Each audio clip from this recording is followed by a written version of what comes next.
Okay, we'll reconvene and close.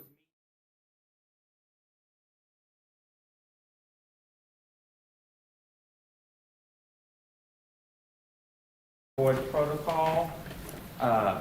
Good evening. The Board of Trustees of the Laporte Independent School District is now convened and wish to extend a warm welcome to everyone present. Every student's success is our #1 priority.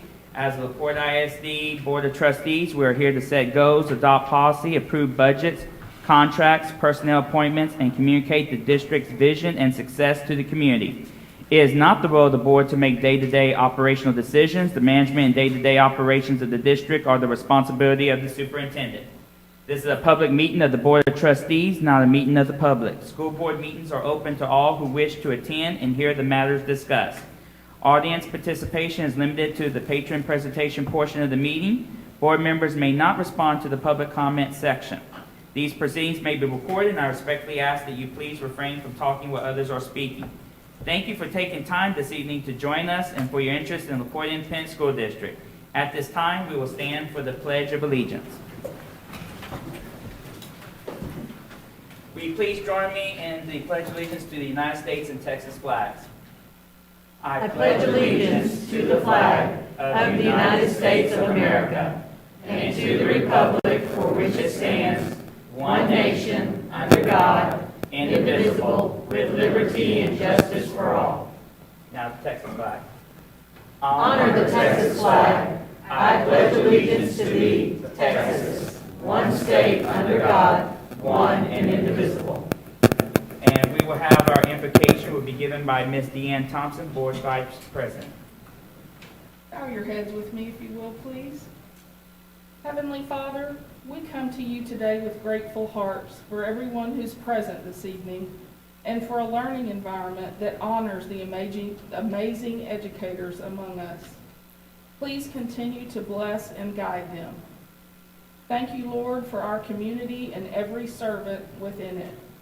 We ask you for guidance and wisdom throughout this meeting. Help us engage in meaningful discussion. Allow us to grow closer as a team and nurture the bonds of our school district. In your Son's name we pray. Amen. Amen. Okay, Board, will you join me down below for board recognitions? Yes.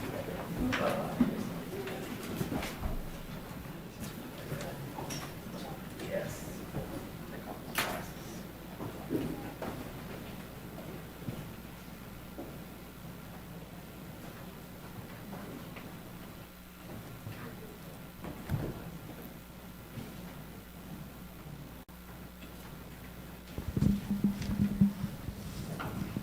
Good evening. 14 Laporte ISD teachers were selected as Campus Teachers of the Year. The announcement of District Elementary and Secondary Teacher of the Year will take place next week at our May 18th Service Awards celebration. When I call your name, would you please come forward and stick around for a photograph or 4 or 5? We'll start out with our elementary Campus Teachers of the Year. First, Michelle Gilchrist, Bayshore Elementary.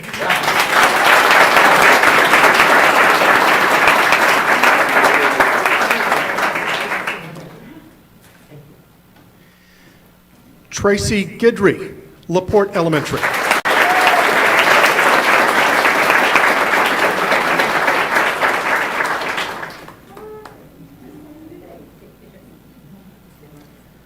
Jessica Woolard.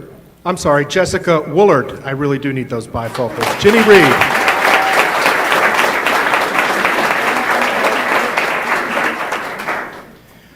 Marcy Traylor, Heritage Elementary.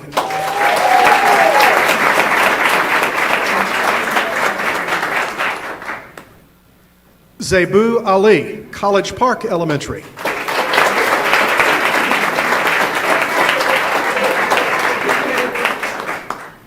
Melissa Pavlovich, Lomax Elementary.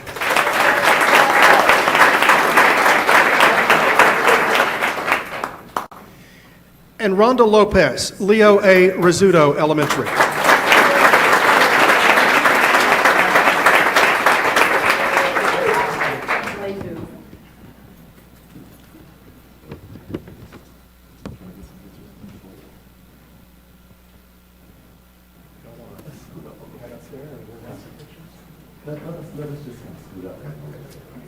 Eddie is our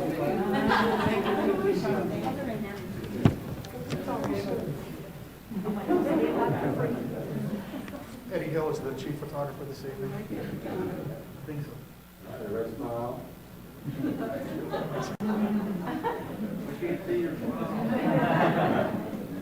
Thank you. Congratulations.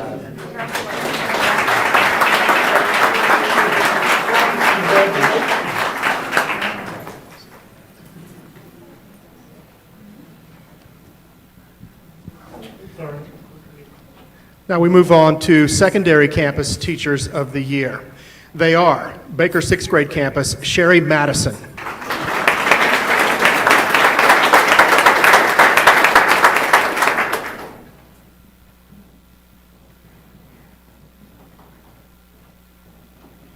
Amy Black, Secondary DAEP.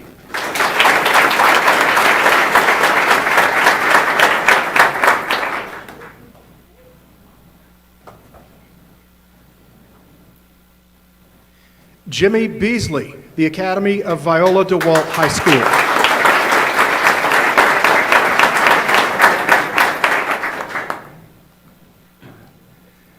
Carolina Rodriguez, Laporte High School, non-core.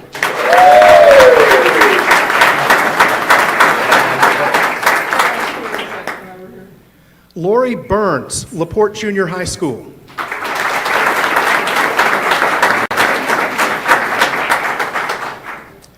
Megan Smith, Lomax Junior High School.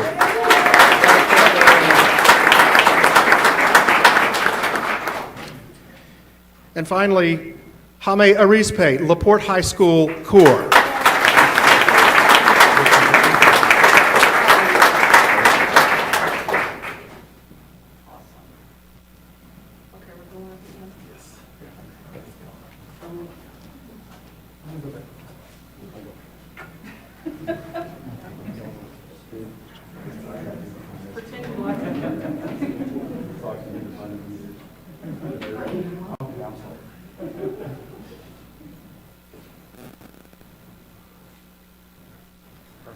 Congratulations once again.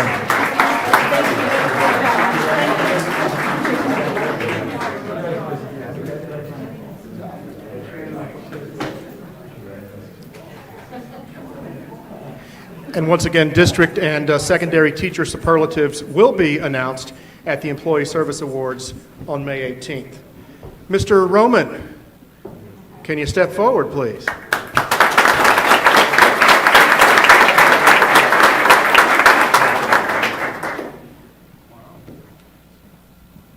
Jarius Roman is a math teacher at James H. Baker 6th grade campus. He is Laporte ISD's Rookie Teacher of the Year.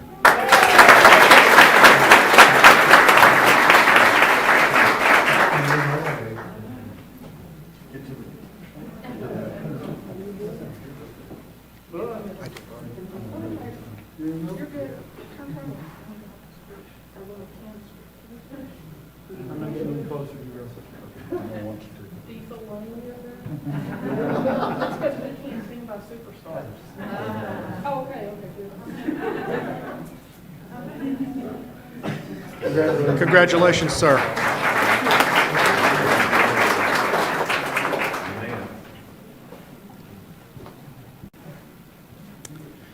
Carlin Grammer and Donna Spa have been selected as the 2020-21 Laporte ISD Secondary and Elementary Principals of the Year, respectively.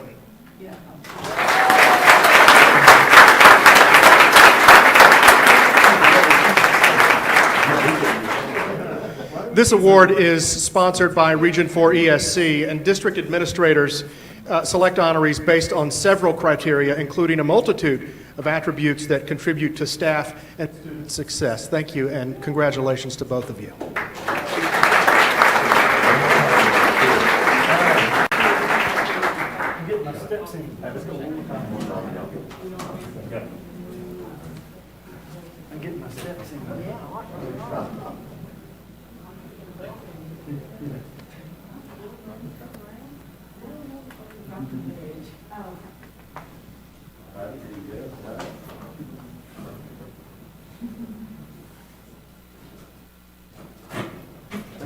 Congratulations.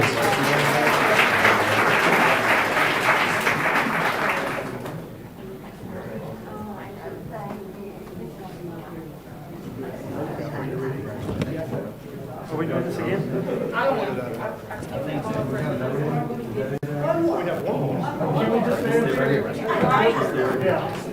Okay, we're just going to stay here. We have one more person being honored tonight, Officer Brian Larkey, actually Sergeant Brian Larkey at this point, was recently promoted.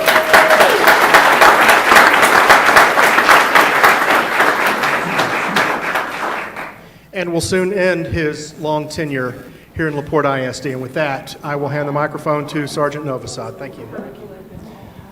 All right, so in the policing world, when you promote, you don't get the corner office in a better shift. You actually have to start all over again.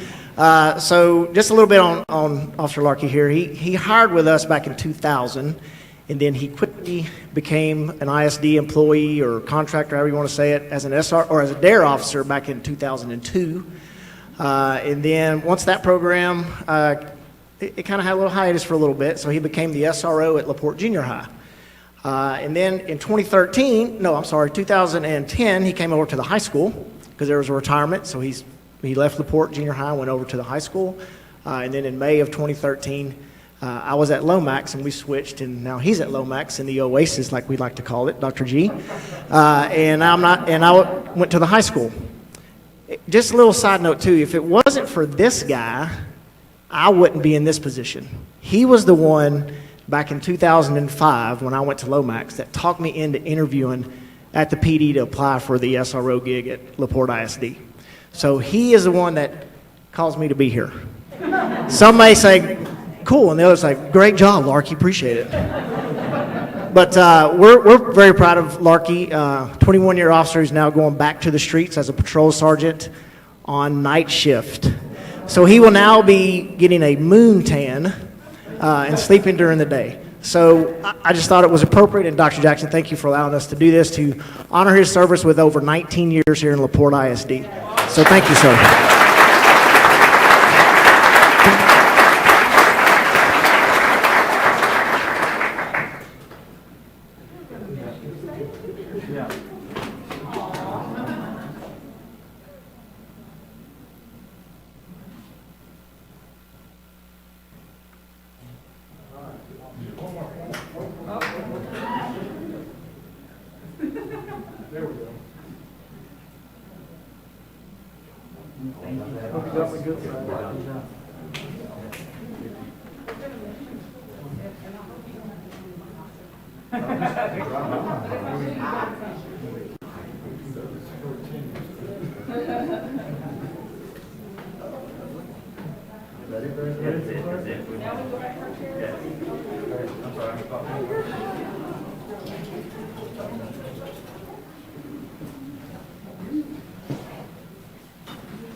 I just want congratulations to all the honorees. We'll go to item 10, public comments. The board would now hear those who wish to make comments and who have completed and returned the public comment participation request. This section will be conducted in accordance with the Texas Open Meetings Act and board policy. Complaints and concerns for which other resolution channels are provided shall be directed through those channels. Ms. Thompson. I'll let the crowd Yeah. clear a bit, and then, because we do have one citizen Okay. here this evening. Y'all come back. Y'all come back. Here.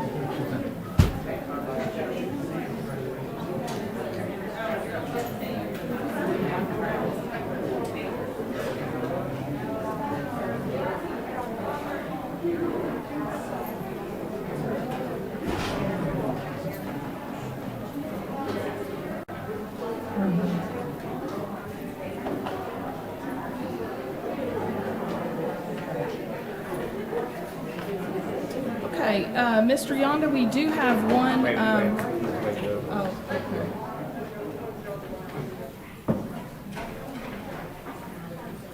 Okay. We do have one public comment participation request this evening. Mr. Ricky Bowles of 3414 Old Highway 146 in Shore Acres. And he would like to speak to us this evening regarding our bullying policy. Good evening, Mr. Bowles? Yes, right there. I appreciate y'all letting me speak tonight. I want to reach out and say thank you to Dr. Jackson, thank you, Mr. Murdoch, for taking my call last week. I'm here for my son. He's a 7th grader at Laporte Junior High. Straight A student, good kid, no problems. Some of you know me, some of you know my family. On February 9th, he got put into a group class where they randomly pick 4 benchmark testing. So they take honor kids, pre-AP class kids, and then just regular kids. Nothing against that. But that's where the problem started. Somebody tried to spray cologne on my son. He's highly allergic. He said, please don't do that. Walk out. This is at the end of school. He walks outside. They try to spray him in the face. He tries to defend himself, and then he's thrown to the ground, kicked in the head, the back, the ribs, the kidneys. We get him home. We call Officer Novosad. We file a report. We take him to the emergency room.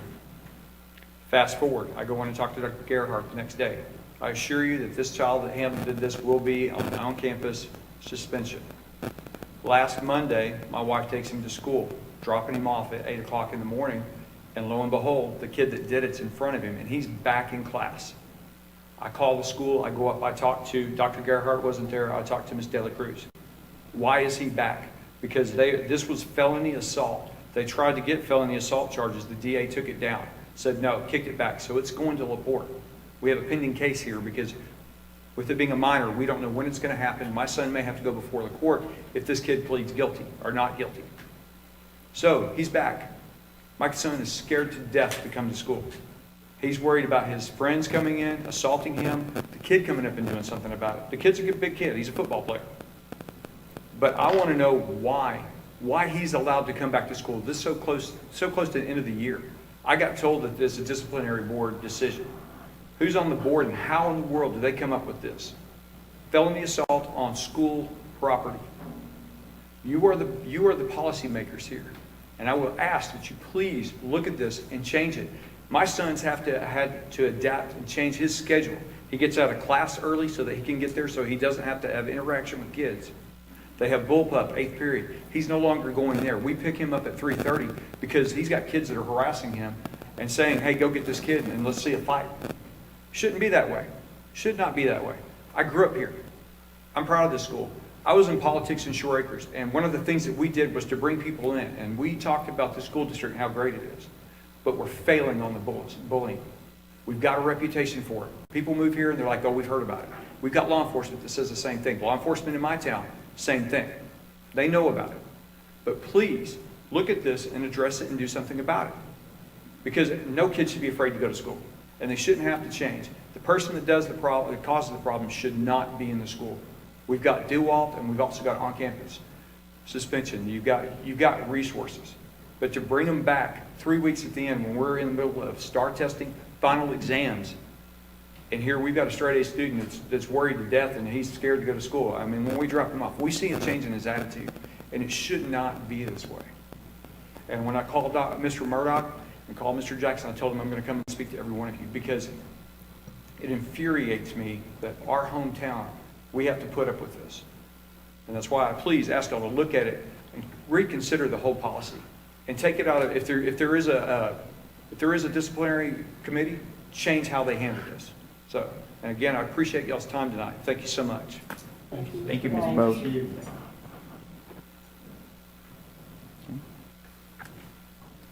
We go to item 11, reports. Superintendent's report. Dr. Jackson. Mr. President,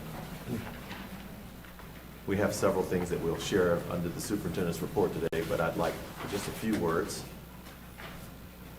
We have entered the final stretch of our school year, and we have 12 days of the school year left.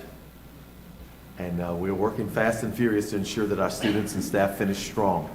This week, students in our district are taking the STAR and EOC tests, and soon the end of the year activities will be upon us. Our events calendar is full with field days, senior prom, graduation, award night, band, choir, one-act play, orchestra performances, and recognition banquets are all happening or will be happening soon.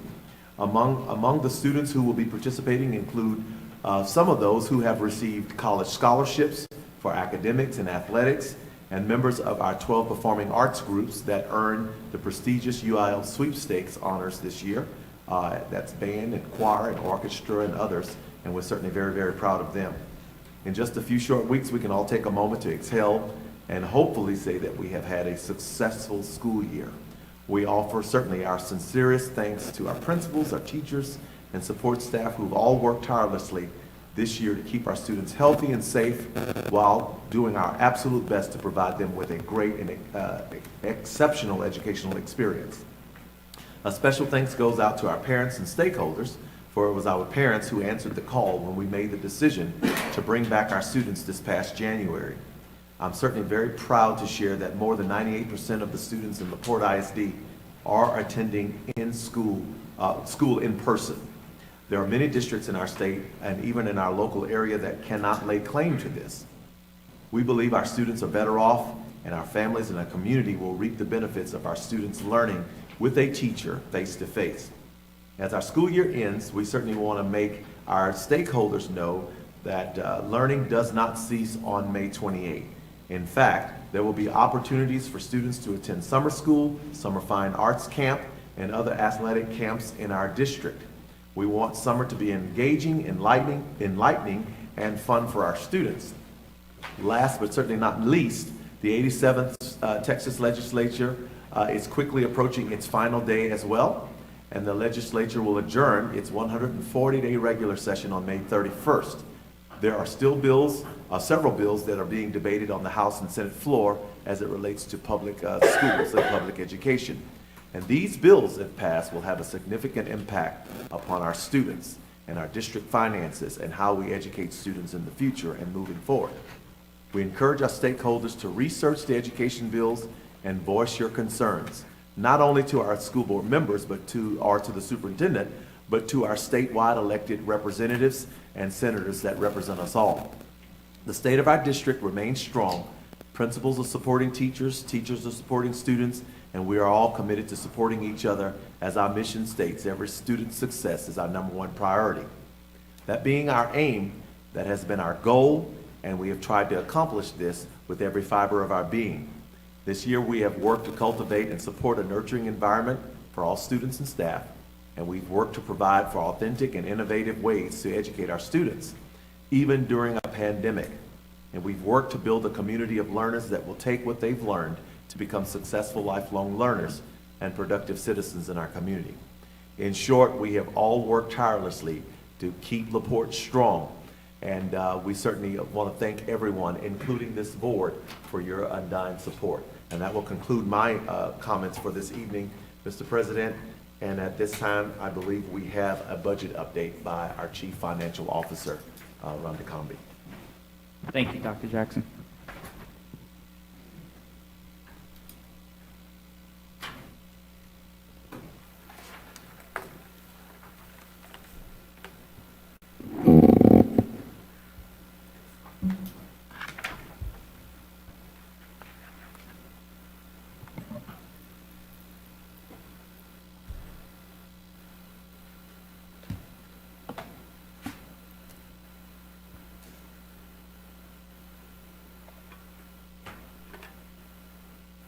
Can you all see this now?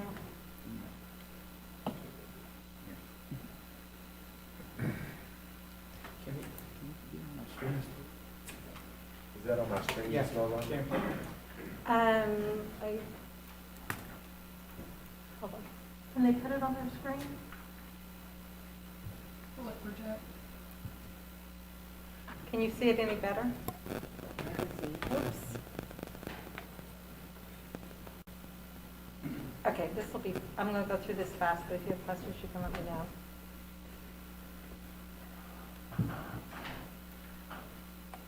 How's that? Is that better? Okay. So The preliminary values from HCAD came in, I think, last week. They're at $12,749,455,713. Last year, the preliminary values were at $12,417,310,680. So it's up about a little over $300 million. So that's good, especially considering the pandemic. A lot of districts are looking at decreased values. And then the preliminary Chambers County has been the same for the last 5 years. It's $659,130. And Chambers County is in the water. And we don't have any Chambers County on land. I'm showing our Chapter 313 abatement over the last 4 years. I don't have this year's calculation yet. But the adjusted value is what we can tax for M&O. So the $12 billion is taxed for interest and sinking, which is our debt service. The last year we were able to tax, our actual amount came out to $11,200,841,604 for our maintenance and operations. Is that better? Our projected enrollment for this year was 7,199. Our actual enrollment, and this is as of snapshot date. Our projected was as of the adopted budget. Our enrollment, our actual was as a snapshot. We had 6,999. And for our new board members, the snapshot date was? The last Friday in October, I believe. Thank you. Mhm. And we report staff on that, enrollment, budget.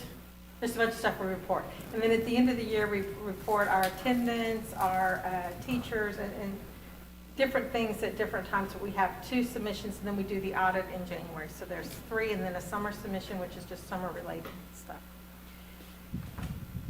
Our projected ADA was 6610. Our actual ADA, normally we wouldn't know our actual ADA this year, but we have to hold harmless, so it's 6306. Our actual is going to come in below that. Our projected WADA is 8970, and our actual WADA is 8269. In 1920, that's when House Bill 3 came into effect, so that's when we switched to current year values. So if you look, like when we were doing prior year values, there's not a lot of difference between our 1718 and our 1819 in our preliminary values, but in our actual certified values, there's about 400 million. Well, there's more than that.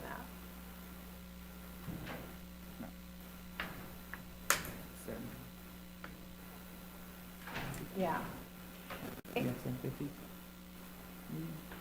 About, well, 400, give or take. So that was the amount that we had gain on. So we didn't have to pay recapture on that for that year.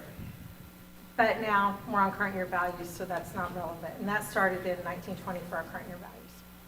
These are our tax rates over the same period of time. And obviously we don't have data for next year because we haven't calculated all that.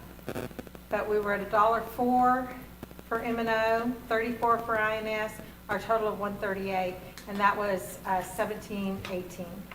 1819 we were at $1.17 for M&O, 21 for INS, $1.38. So we held flat. In 1920 we were at $1.04 for M&O, 24 cents for INS, $1.28. So we went down 10 cents.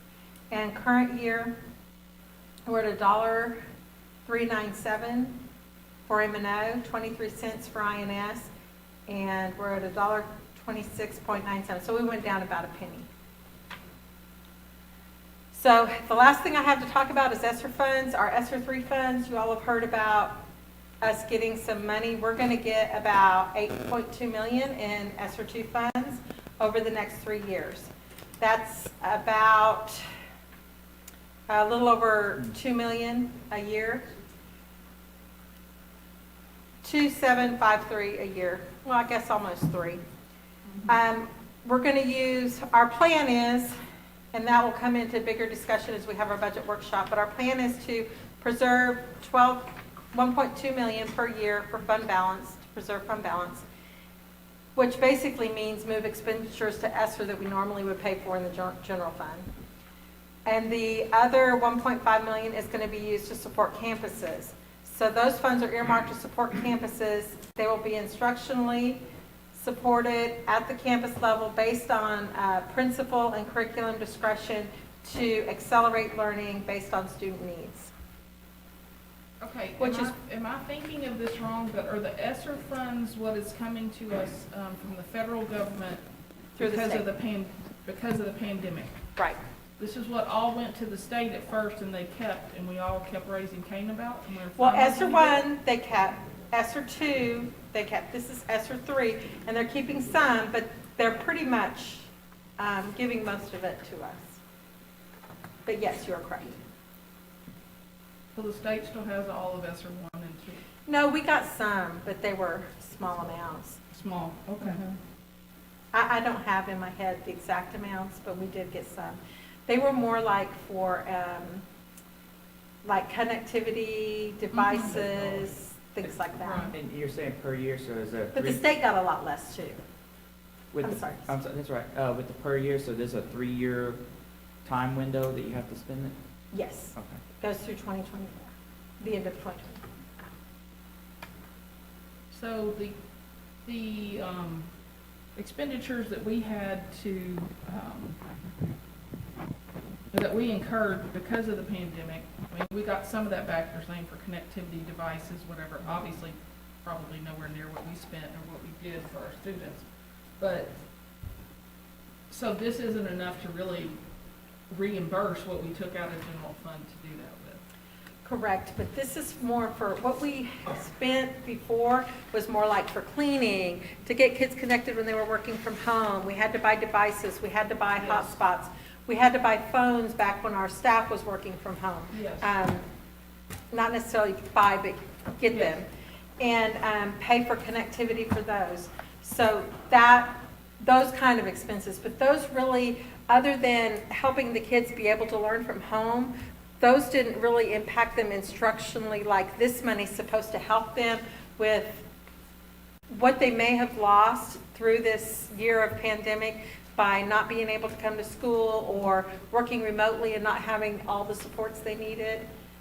Dr. Jackson, anything you want to add to that? It's accelerating the learning is what we're Right. really trying to do. Is try to catch everybody back up if they need it. And there are literally a lot of kids that need it. Yes. So we want to give campuses an opportunity to kind of look at their own issues and say, here is how I believe a unit could possibly help me best. And so I don't know that I can make that best decision. I think, along with curriculum and Jewel and Danette and what have you, and Linda, but them having those conversations about here's what I believe is going to help us to catch kids up. I think it goes without saying, but prior to the pandemic, there were already kids that were behind.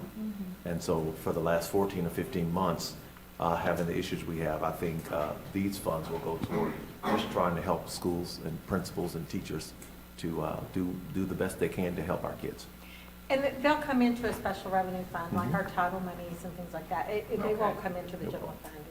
You were When will we get it? When will we get it? Jennifer Green can probably answer that question. We just applied for it. We can use some of it retroactively a little bit, but we're planning on just starting using it July 1st. And there's like $2 million that we're not going to get right away. Come on, Jennifer. Yeah, Jennifer can speak to it way better than me. She does the application for it and everything. And Hi, for those who don't know me, I'm Jennifer Green. I'm the Director of Federal and State Programs. So the grant is actually due at the end of July. So we probably will anticipate getting it probably sometime in June. What we had talked about was using it for the next 3 budget years. We can use it for, summer acceleration, as well as like Rhonda talked about. Right now, the state says the initial application will apply for 2/3 of the amount, so about $5.5 million. Because the state, the federal government will not release the other third to the state of Texas until the state of Texas's plan is approved. So once their plan is approved, then we just go back and amend our application. So they anticipate there's no reason we won't get the 8.2, it's just there's some additional hoops to go through. So that's why we're looking at, you know, how do we best serve kids over the period of 3 years, which is the 10-2. If you don't mind, Rhonda, I was going to mention also, you had asked about the Sr2 funds. The state has not released any of those yet. They're working with the U.S. Department of Education because there's questions about, as part of the monetary requirements, they have to maintain the maintenance of effort between K-12 education and higher ed. And with House Bill 3, it kind of threw them off on their maintenance of effort. So they've got to work through some logistics before they even release those funds to us. So we have not heard anything regarding what that's going to look like. But I will say, Ms. Thompson, it was because of local folks in our state calling their local representatives and saying, release those funds, release those funds. Right. They heard the populace loud and clear, because I don't think there was a plan to do that earlier. No, that and also pushing, like Rhonda said, the majority of it straight through to the districts and not using it for other purposes. Okay. Anything else? We're making progress in the right direction. So yeah, we'll come back to y'all and give you more information as we move forward with the process. Thank you, Ms. Green. Thank you. All right, that's all I have, unless you have questions. Board, any questions for Ms. Cumby? Thank you, Ms. Cumby.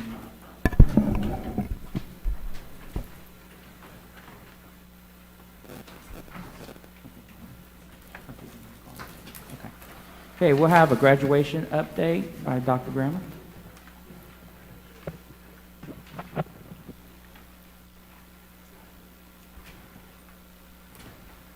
Good evening.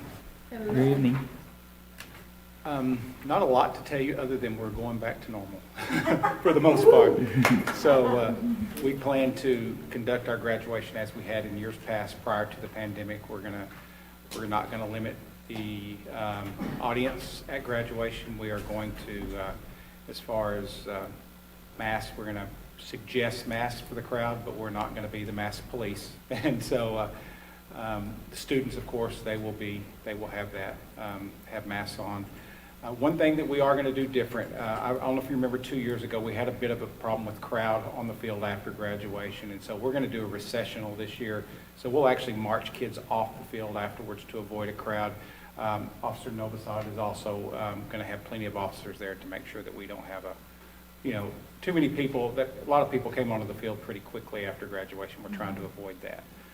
But other than that, it's going to be pretty normal. We'll run through the process just like we did the 2 years prior to the pandemic when I was here. And so we're excited. The kids are excited, and we're looking forward to it. I'm speaking on behalf of Candace Pohl for the Academy, and let's keep her and her family in our prayers. Her father is gravely ill, and so she asked to be excused for this evening. So I told her I would try to do her justice here. The Academy's graduation will be in the Bulldog Center, and it will be very much like it was last year. However, we will be in the air conditioning. So it'll be on the evening of May the 27th, the last day of school.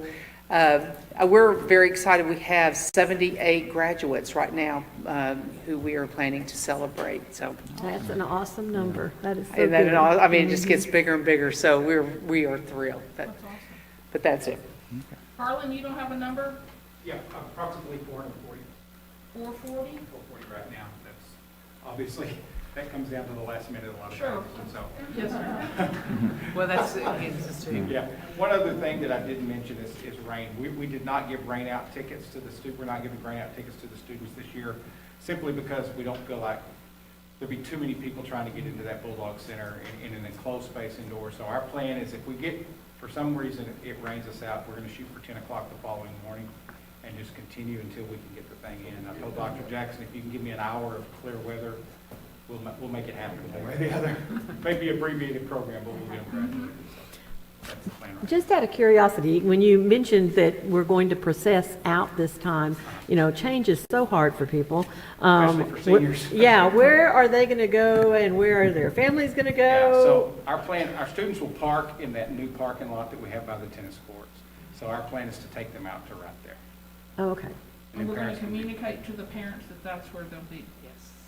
Yeah, we'll make sure we communicate clearly where everybody's going to go, and we'll be talking to seniors over the next week or so and making sure they understand. Now, the trust me, process. we understand that not everyone reads or hears when you communicate, but Yeah, and we're going to, we'll talk to the students, we'll rehearse it, and it'll be the first time, we'll see how it works. Some of the students won't be excited to go out that way, but that's what we're going to try to do and get them out.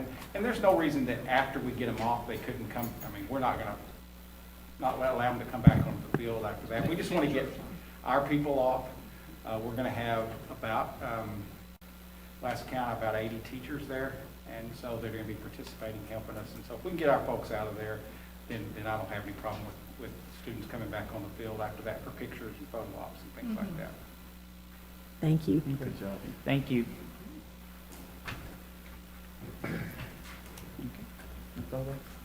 Okay. We'll go to item 12, consent agenda. A, determine and approve any consent agenda items. We'll look at item B, approve board meeting minutes. Number 1, regular board meeting minutes from April 13th, 2021. Number 2, special board meeting minutes, May 3rd, 2021. C, receive principals' reports. Number 1, Early Childhood Center. 2, Bayshore Elementary. 3, College Park Elementary. 4, Heritage Elementary. 5, Jenny Reed Elementary. 6, Laporte Elementary. 7, Leroy A. Rizzuto Elementary. 8, Lomax Elementary. 9, James H. Baker 6th grade campus. 10, Laporte Junior High. 11, Lomax Junior High.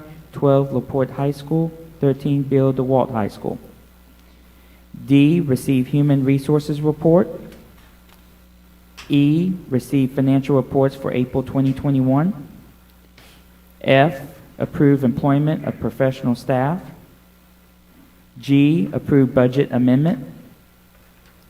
H, approve allotment and TEAC certification 2021-2022. I, approve disposal of out-of-service school buses and white fleet vehicles.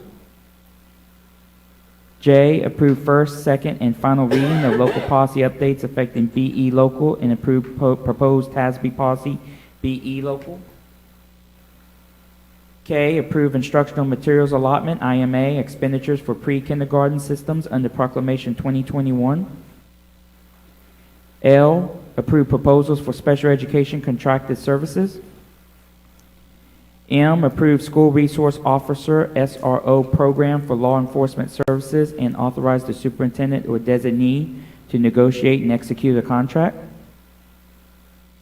N, engage attorney Randy Gunther to provide professional legal services to the district for hearing officer assignments, investigations, board counsel, or other matters as assigned.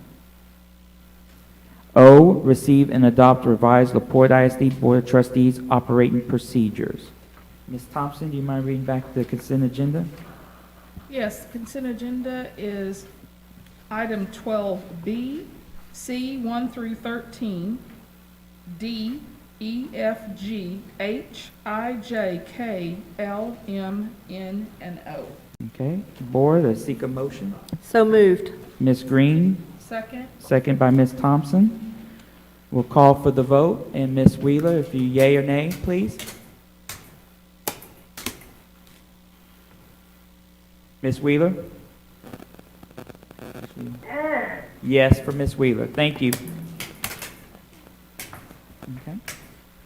We'll go to item 13, action and/or discussion items. We'll start with A, accept for consideration an application for an appraised value limitation on qualified property and assess an application fee, and authorize the superintendent to review the application for completeness and submit such application to the comptroller and engage necessary consultants to assist the district in processing and evaluating the application relating to Chapter 313 of the tax code. Dr. Jackson? Questions from the board? Ms. Comby? Any discussion? Brandon Westlake is here representing Air Products, who is coming with the application. And would you mind stepping up and telling us a little bit about the project? My name is Brandon Westlake. I'm with Cummings Westlake. I'm here representing Air Products. This district's done a few 313s, so you guys know the drill. You're new, so I'm not sure if you've got it, but Ms. Cumbie will walk you through it. It's It's not the simplest of processes, but this is a project that will split carbon monoxide, or sorry, natural gas and oxygen into carbon monoxide and hydrogen. It's a $195 million investment that should be operational by 2020. We're looking at creating 10 jobs that will pay a minimum of $66,100. What year did you say? Sorry, 2024. Okay. Okay. I was like, man, Yeah, y'all are we're really going- yeah, good. We're going back in time. Yeah. None of us accomplished much in 2020. Right? How are we gonna do Yeah. that? No, sorry about that. So No, it's 2024 okay. will be operational. There'll be some construction in 22, some in and most of it 23. Gotcha. It's here fully in Laporte ISD, and trying to keep it short. If you guys have any questions, let me know, but that's kind of the 30,000-foot view on it. How many full-time jobs will this expansion create? A minimum of 10, Okay. and that's 10 qualified, so we're not asking for a job waiver. And again, the minimum pay will be $66,100 for each of those 10. Okay, awesome. Sounds good. All right. Thanks. Appreciate it. Thank you. Appreciate you. And I have the numbers, if you're interested in that, I'll step up and Yes. tell you what that is.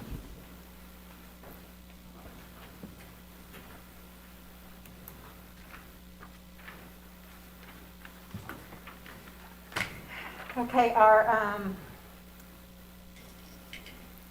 limitation is 100 million now. It's been 80 million before that. On some of the earlier ones, I think it was 30 million. Now it's 100 million. The project at its highest is going to be 183 million, 425,475. Our payments over the life of it will be about 2.3 million. Awesome. And their savings will be about 1.3 million.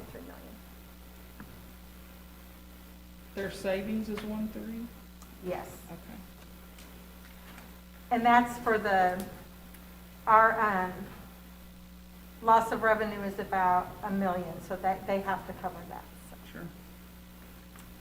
Any questions on that? Mm-hmm. It's one of the smaller ones, but they're all valuable to us. They're all very important. Okay. Board, any further questions for Ms. Cumby? Okay, board, seek a motion. So moved. So moved, Ms. Thompson. Second by Mr. Shoppy. Okay, board, we'll call for the vote. And Ms. Wheeler, yea or nay? Yes. Yes for Ms. Wheeler, and it's unanimous. Thank you.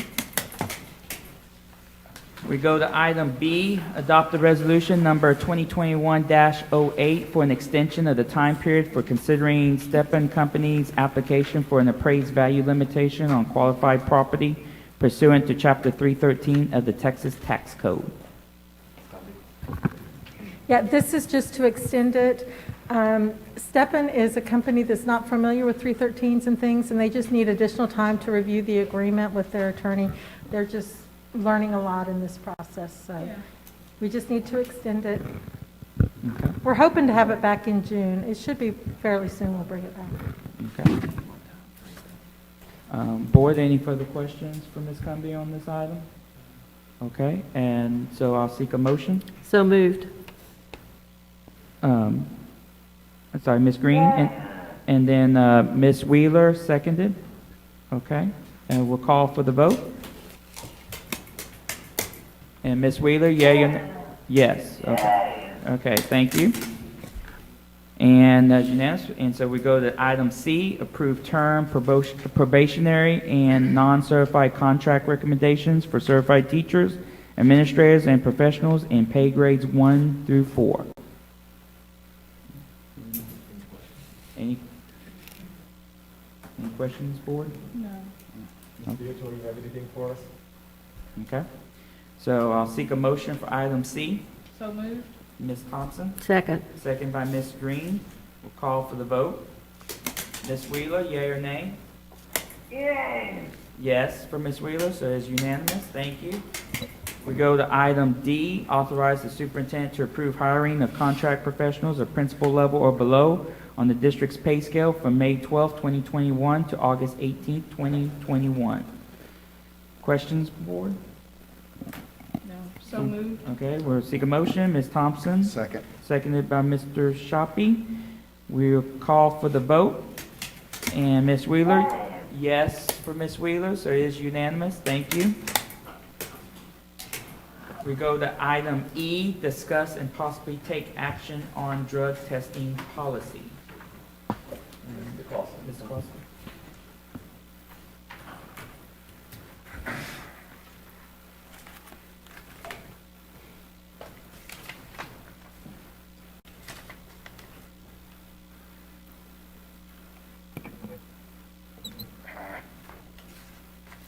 Did something wrong. There you go.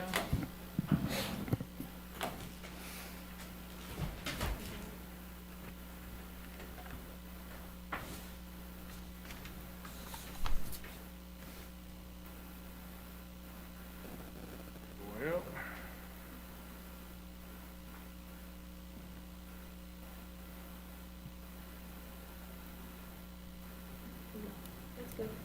No, that's not it. Hmm? Oh, It okay. just looks different on the All right. Random drug testing policy. A little bit of the history. We started this in August of 2013 when the board of trustees voted on it to begin with. The district had determined that the use of illegal drugs, performance-enhancing drugs and alcohol, there was a growing problem in the schools and in the community. So the district identified the need for random drug testing for students in grades 9 through 12 as a condition for their participation in the school-sponsored competitive extracurricular activities to obtain a permit to park on campus. I'm not going to read all this. I've sent this to you, but I'm going to paraphrase it. It was never the intention of this policy to be a disciplinary action as far as academically or that. And it's different from, it's not a code of conduct discipline action. It was there for the health and safety of the kids that are participating. It was there to give them a reason a deterrent, so not to use it, and it was also there, it was easy for them to say no to their peers when they were tried to, when they were offered to partake in drugs or alcohol or whatever. It does, like I say, it applies to grades 9 through 12, and it's a condition for participation. If they don't, each year they have to sign an application or a consent form, and they're not allowed to participate until those consent forms are in.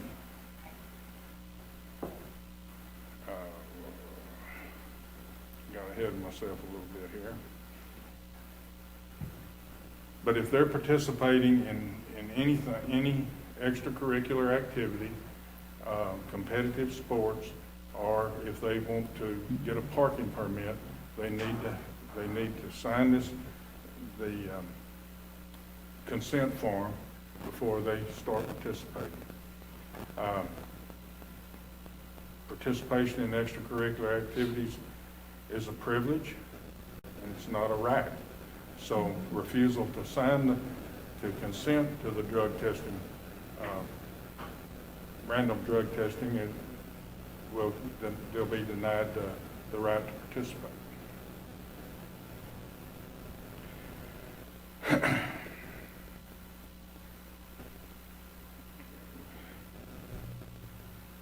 The district, we contract with a company that comes in and does this testing, and they're a certified company to do this.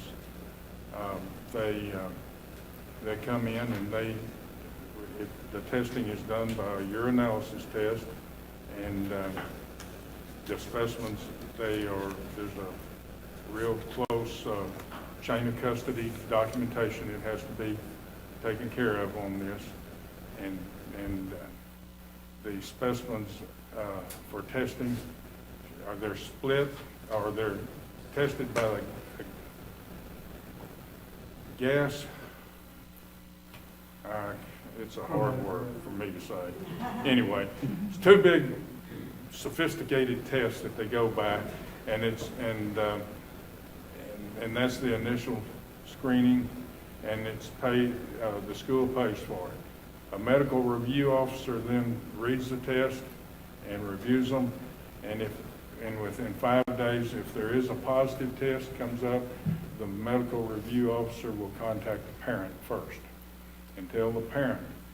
And the reason they do this is there's some prescription drugs that are prescribed to children sometimes that would cause them to test positive or show a positive test. If the parents explain that and can prove that they're taking this medication under prescription, then it doesn't go in as a positive test. It will go in as a negative test. The student privacy is protected, and these records are not kept. Nothing goes on the students' cumulative folder. It's not on their permanent record. The records are kept in a separate place, and then after those kids graduate, they're destroyed. And because this is not really something that we're going to really punish these kids. We're going to punish them in a way, but not according to the law, really. These kids are not doing drugs at school. They're not coming to school high. It just proves that they have done them sometime. So that's the whole purpose of this, is to try to keep them from doing them when they're not at school too. Here's a list of the things that we test for. Amphetamines, barbiturates, Valium, Xanax, marijuana, cocaine, alcohol, LSD, morphine, codeine, and performance-enhancing drugs, steroids. We don't test for all of those every time, but we have the right to test for all of them. Here's what happens when a student is found with a positive test. The student's parents are promptly notified, and the conference should be scheduled with the school. Student and parent will meet with the principal or assistant principal, and any coaches or sponsors that are deemed, if they need to be there. It's not announced to the school what they've done or anything like that, but if it's a football player, the football coach will be there. If it's somebody in the band, the band director will be there. They're also, they go to counseling, and then the suspension for the students are, on the first time they're caught, it's 10 days, 10 school days from the date of the first positive test. Then if they get caught a second time, it's 30 school days. And the third time, it's a year, and if it happens the fourth time, they won't be allowed back in the program.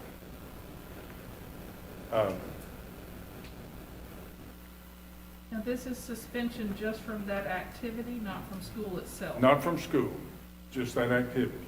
Okay. I'm sorry. Just wanted to clarify. No, that's good. If they're a football player, it's football. If it's volleyball, it's volleyball. And actually, we don't really say they can't practice, but they can't participate in a competitive sport, or they can't. If they're in FFA, or they can't show their animal. But you're saying they can practice, if it's a football, they can go ahead and practice, they just can't play in the game? That's right.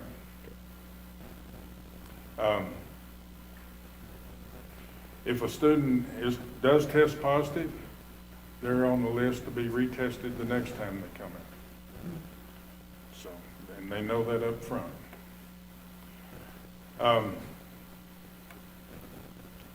And like I said, everything that is extracurricular activity, including but not limited to athletics, cheerleading, band, choir, dance team, UIL, sanctioned academic competitions, journalism program, drama, agriculture, vocational clubs, National Honor Society.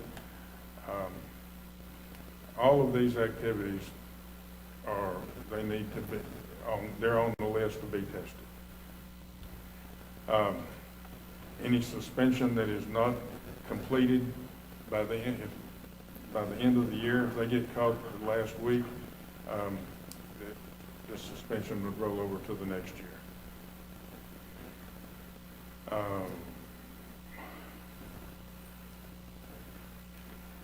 And here again, if a student names comes up on the list to be tested and he has to leave because he's ill or for some other reason, then he or she would be on the next one. If they just flat refuse to be tested, then we consider that a positive test. And of course, the district, if the student and the parents think they have a serious problem and want more counseling than what we're going to give them at the high school, then we will help them find a place to go, but that cost will be on the parent. They can appeal the process. When they take a sample, the sample is split, and if a parent does not, or the student thinks that the lab didn't read it right, there's other labs that they can send the sample to and have them tested. So they can send that split, the second They part can of it. send the split, yeah. Okay. And that will be, they'll find a company that both the lab and the parents agree on, and they'll send it to them. That's on the parents, so the cost of that. And of course, this policy is FNF, but they have the right to appeal it to through the grievance policy, FNC, student and parent complaints. That's all I have on this. I'm ready for questions. Well, you know my opinion on it right now. You and I have talked about it several times about the randomness of it. My son was tested 12 times in 2.5 years. And that's a lot, one, to be taking him out of class, and that should never, ever happen. My other son just got tested twice within a month. It's just, to me, I don't think the drug test is doing what it needs. What is the cost of it to the district to perform this on a yearly basis? $30 a test. How many tests do we do a year? Well, this year, we spent $17,860. Okay. Do you feel that it's working? I think it's helping, yes. I can't say that it's not completely eliminating drugs, no. But No, you're never going to eliminate drugs. I think that it is a help, and I really think it's a help for those kids that don't want to. Now, we're looking, and Mr. Grammer and I have been looking at making some changes in that.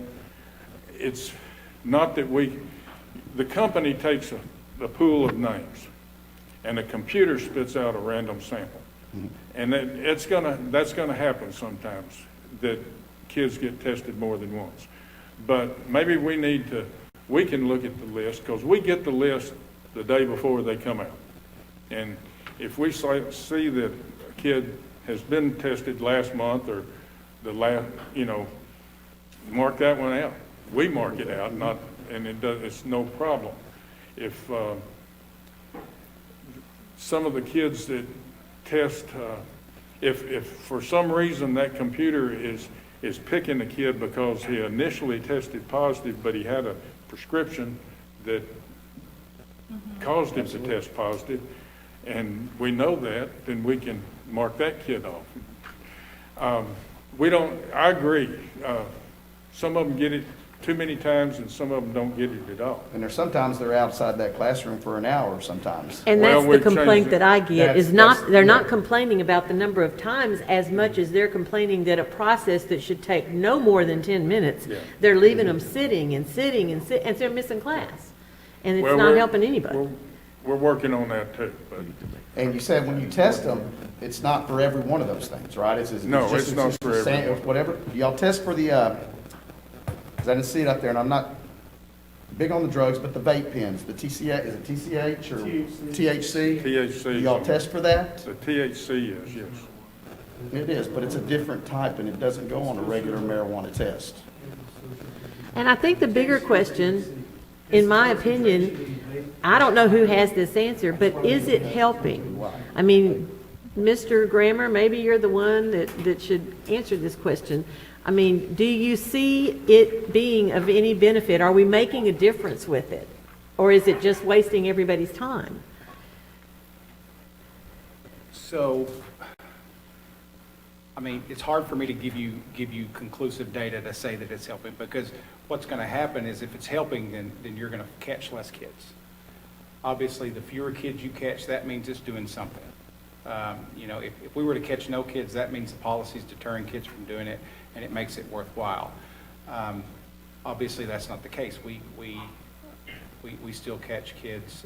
We still have positive tests. So I can't sit here and tell you how much it's reduced. I think there's a benefit to it. I do agree and understand the time out of class is an issue, always. Every district I've been in that's done this, it's an issue. What happens sometimes, a lot of times, the reason it takes so long is if a student's, whether they're anxious or whether they're just trying not to produce a sample, it may take a while to get, you know what I mean, for it to get done, for lack of, I don't know how to describe that, but in order for them to do their business may take a little bit. And so sometimes that takes a while, and so, we do about 50 kids each month. As we have a list of 50 kids now, and then we have the initial 50, and if there's some absent, we pick those out.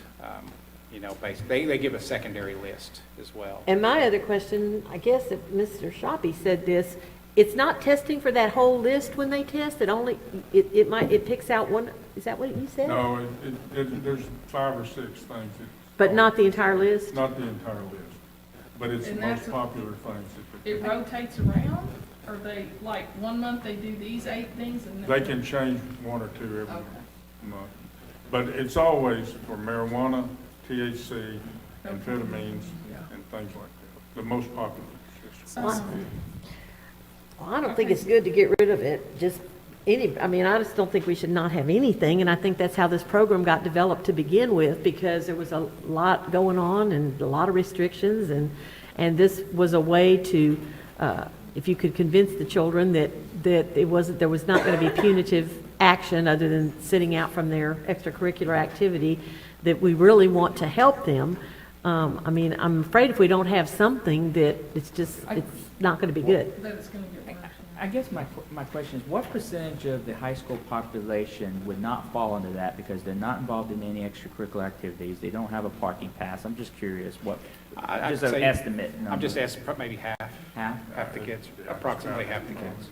How similar is our program to a high school just 15 miles from here, or to the next district? Is it similar? Have we, Very have we similar. compared our program? I haven't, I can't say that I've checked all of them around us, but the policies I've looked at were very similar,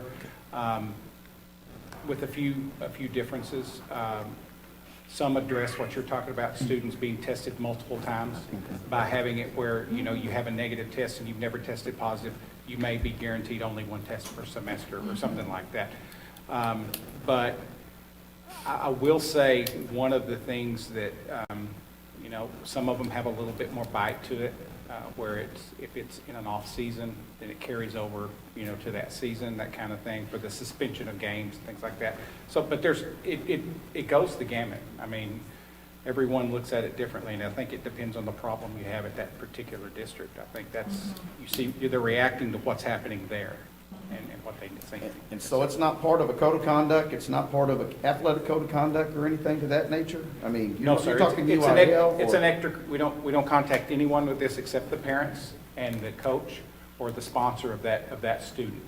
It does, there's no law enforcement contacted, there's no UIL contacted, it does not go into discipline. Yes. There's no discipline attached to it. They can't be put in ISS for this. This is not a discipline offense. This is trying to approach it as a deterrent rather than a punishment, for lack of, I mean, I can see that. There are I am with consequences, Kathy. I just obviously. I think it's something we could save money on and not do. I mean, because my deal is if you're gonna drug test somebody and they're gonna come up positive, there needs to be a pretty good punishment for it. I mean, not, that would be, the 10 days is not a deterrent, in my eyes. yeah. Um, I could speak to what, in the district where we created one, what we did was 10 days and it's important to say the word and 2 events.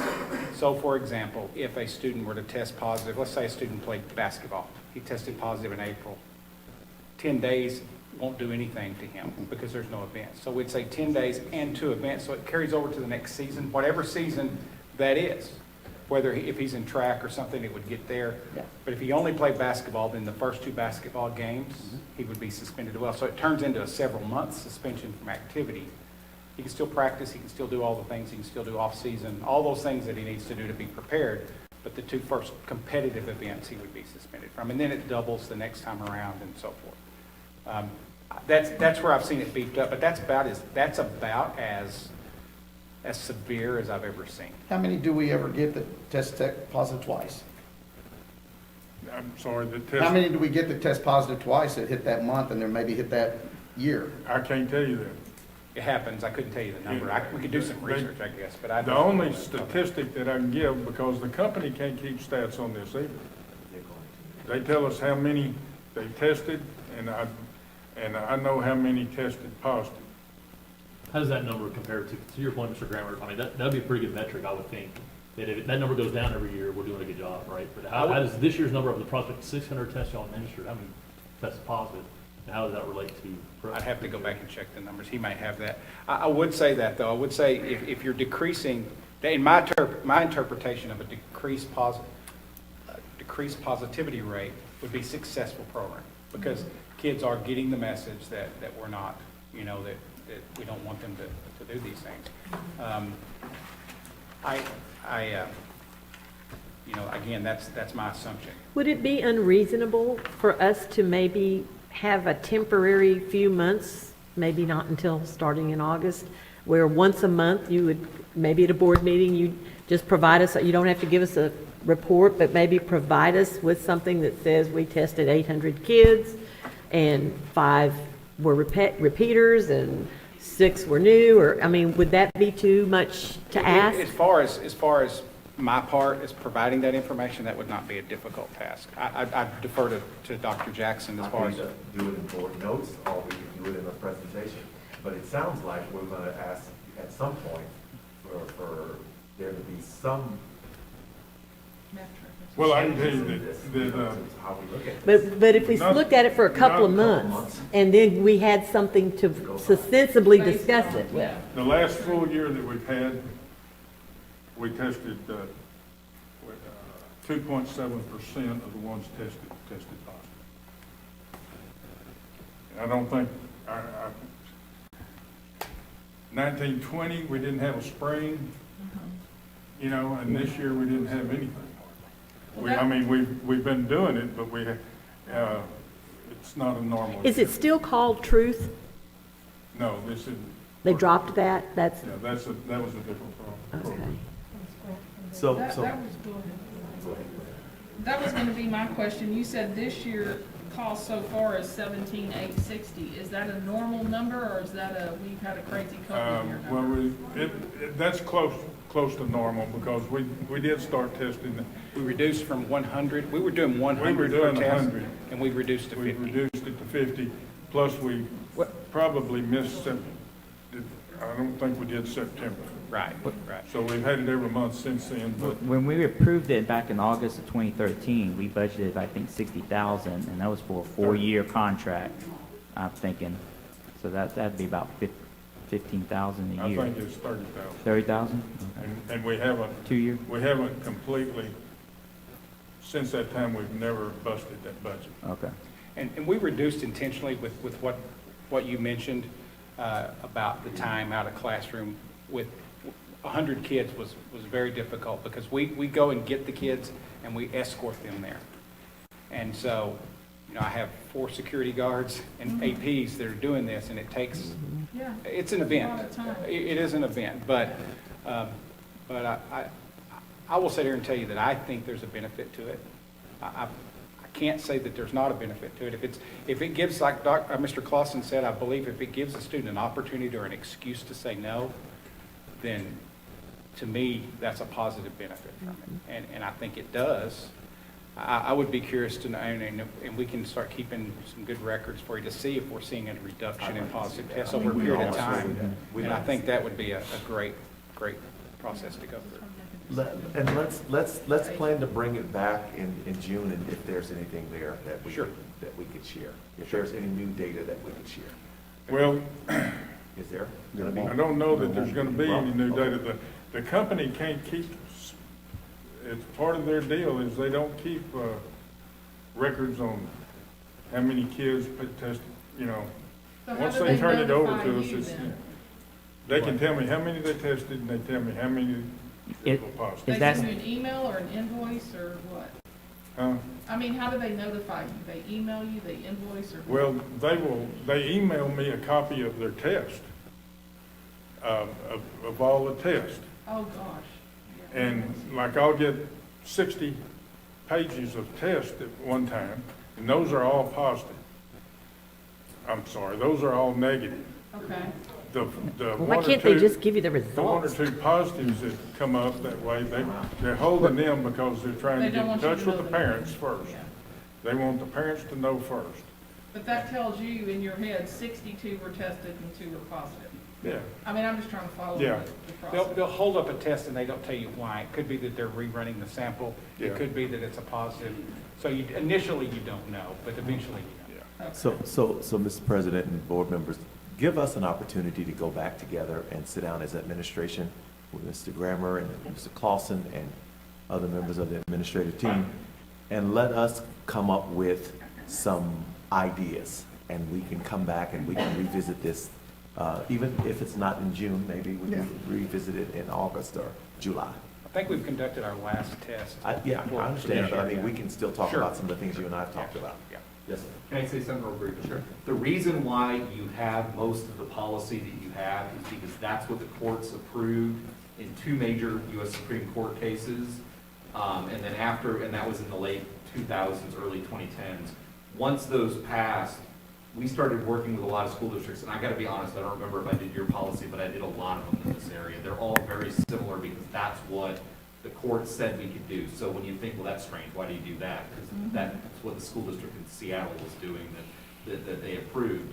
So you need to be careful if you move too far away from the policy that you have. Now, there are differences between school districts. Driving is a big one. That was not part of what the Supreme Court approved, but there's a major case out of, I think, Chicago that approved that. So a lot of school districts started doing that. But a lot of what you do is because that's what the courts have said we can do. It's the reason why we don't test beyond extracurricular is because of the voluntary nature of extracurricular programs. So I just wanted to say that. These are highly regulated. I think it's just going to be in our best interest to kind of compare and contrast what our policy looks like versus somebody across town, just to kind of see if there's any differences there. Are or there may not be any, you know. And if you can make, There may be some, it's gonna be on the margins. It's gonna be, you know, like, for example, the amount of time a kid can be out of school. That's not governed by the law. Right. But a lot of the way it's run and all those aspects are. and you can save a lot of criticism by doing what you said you may do. If someone gets tested 1 month and then they pull up on the next month and they were negative that time, go ahead and mark them off. I said, it only drew the ear of me because my son was out for cross-country, track and everything, and then all of a sudden he's telling me he's sitting in an hour waiting to go pee in a cup, and he's missing math that he's already missed 4 times. Yeah, I understand. And stuff, you know, and y'all know Ryan, I mean, he's not a stupid kid, he's pretty smart, and math sometimes he needed to be in that class. And stuff, so that, it wouldn't have drawn my ear if it would have been once a year. But 12 times in 2.5 years, that's a lot. Sure. That's a whole lot. Actually, what Mr. Grammer was considering was if, maybe not once a year, but once a semester. If they test positive, or if they test negative one time, then that semester they don't test anymore. What we were saying, Yeah. yeah, if That'd the be student twice. had never tested positive, for example, say your son had never tested positive, we tested him in Better not. October, then he would not be tested again for the remainder of that semester. He may not be tested. But then it again would that still year. be random, you know, because, I mean, I'm a bus Right. driver, and I haven't been tested Yeah. in 4 years. Yeah, so what we And- wouldn't do is, we wouldn't go pull any name out of the pool. Okay. What we would do is say, okay, we would identify those kids that don't need to be tested. We would manually do that ourselves. Okay. Because if you pull them out of the pool, they may not get back in the pool, and that, you know, you gotta be careful about that. And the I only think with ones some that, revisions, you the can only make ones that we work. can know are gonna be tested are the ones that tested positive Prior. Yeah, 'cause you're gonna prior test them to again. it. They're gonna get a retest. You know, another thing that I thought of when you said, like, this is a lot for a coach or a choir teacher or whatever to keep up with as well, correct? I mean, they have to know that John Smith can't, We You know? inform them, and our APs actually do the informing of and documenting, you know, when kids tested and so forth. right, yeah. Our APs are on top of that, and they inform but it is, you're right, the coaches got, you know, depending on when you tell them, they've got to remember this kid can't participate. Well, and if you propose the change that you spoke of earlier to give it a little more teeth, so to speak, you know, that you're not just gonna miss those days, you're gonna miss 2 events.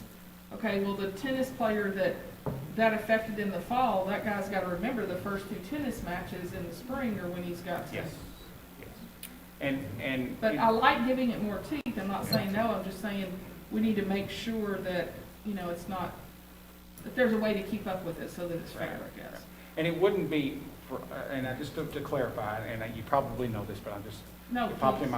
in my mind. So if a student's a 2-sport athlete or a band member and an athlete or whatever, it only affects the first 2 events that come up. So let's say he's a track athlete that plays football. He gets 2 track meets. It doesn't carry over to the football season. Okay. It's the first 2 of anything he does. Okay. Is that? No, that's good. Good clarification. Any other questions? Thank you, Mike. Just real quick, you need to be real careful when you tamper with the randomness of the test, because that's one of the key factors that makes it legal. So giving administrators the ability to, after the fact, say, well, I think that person's been tested too many times, now it's not random, and we start to get allegations that we're targeting kids. Well, then in that case, I want to get rid of it. I will say, and I understand If your concern. that's the case, I want to get rid of it. I understand your concern. I've heard a lot of, I mean, we hear that in a lot of school districts. There's always somebody who seems to be getting tested more than they should. But, you know, as far as we know, if you're working with Pinnacle or some of the other companies, you know, they tell us it's random. And I'll tell you what it also says, is like the parents, when they see it and they see that so-and-so's getting tested this many times, so-and-so, they're going, oh, they're only testing the good kids, you know, to make their numbers look good. So we don't post numbers, so we don't know what the numbers are. But that's the talk that's out there, that they only test the good kids, okay? And that's just me coming as a parent, not as a board member, coming as a parent, saying, this is what I hear, and we got to make it more legit in that sense. Well, and I can tell you what, I mean, and you know this, but I'll just say it for the record, that's not the case. We test the names that come to us, and that's it. And the parents have to understand too, it's only the kids that are in extracurricular activities. So your sample is, But you it's know, still, that's different. half the school though. It is, but the other half's not getting tested at all because they're not involved in any extracurricular Yeah. activities. So, I mean, that's some education Just say still that's on. 1,000 Yeah. kids. No, I see what you're saying. So, It answered my question. Anything else? Thank y'all very much. Thank you. So, I guess direction for this board and, I think what Dr. Jackson suggested is the best. yeah, to bring this back. We'll bring it back. Okay. When you have the, Chris, do we need to make a formal motion to table or? do we need- You don't have to do anything. Okay, we said possibly. possibly. Okay. So we will, I guess, leave discussion E then. Go to item 14, action on closed session items. I don't believe we have any. And so we go to item 15. It is 8:18 p.m. So we're adjourned at 8:18 p.m.